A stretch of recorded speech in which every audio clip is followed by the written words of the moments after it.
Yes, you. If I ask you, what is the scariest place on Earth? Area 51? Come on, bro, we're not kids anymore. Maybe the Bermuda Triangle?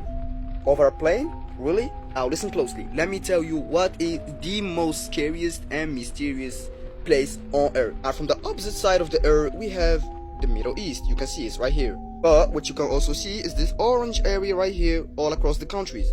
This area right here is called Al-Rab al-Khali. Bro, what's that? It basically means the empty quarter. Why empty quarter? You guessed it, because nobody knows what exactly there. Now do me a favor, save this video and come back to it at night, so it's more enjoyable like that. Alright, we good? The lights are off, let's go. Well, as you can see, this area right here is pretty much in the countries. Why can't everybody just go and explore what's there? Because everybody who lives in the Middle East is basically scared of Rab al-Khali. You know, the area. If you are a person with the most courage, you just go to the limits. Nobody goes exactly in the middle. But why? Because everybody believes that this area right here is controlled by, let's say, not very friendly creatures. And I see you coming like, are they drunk or something?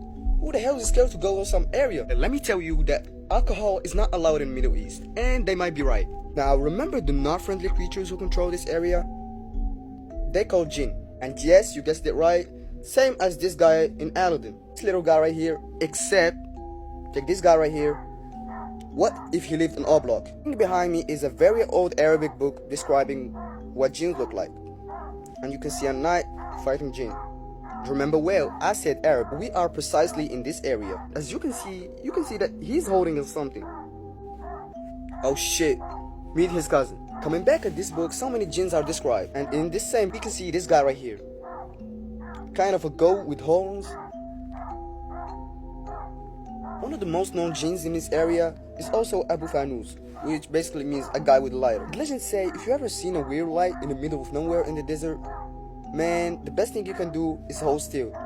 Don't go after the light, because if you go after that light, you will be lost without you even knowing. He uses his light, and God knows what will happen to you if you get lost here. You see all these creatures? They're just examples that I took out of the book. Just in this book, there are hundreds and hundreds, so it could be like millions in reality. Interesting thing about this area, there used to be a city. So logically, there used to be people living there. But if you think about it, you need water to live. Quick reminder, this is desert. How the hell they manage to live if there is no water? It can mean two things. It's either not people like us were living there, or there used to be water. So this thing wasn't covered in sand.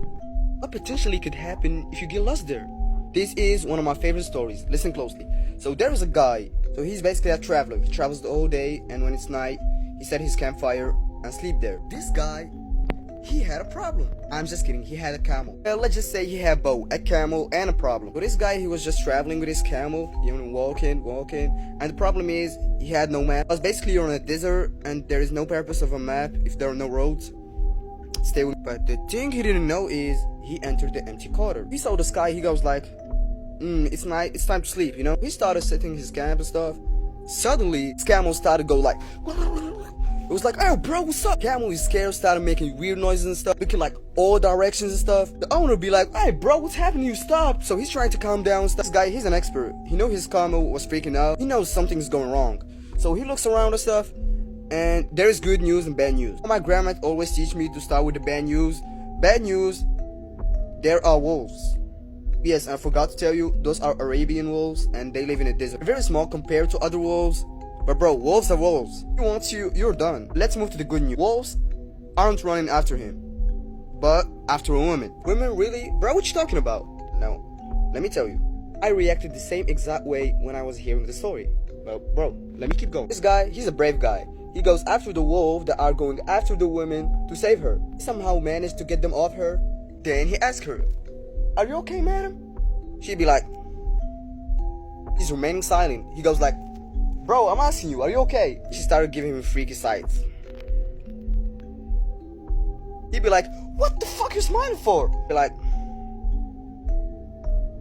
and he's like, what's so funny? Like, then he remembers something.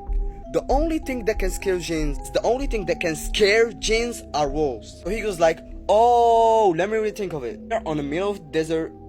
Those wolves are chasing you, not me. And my camel was going crazy back there.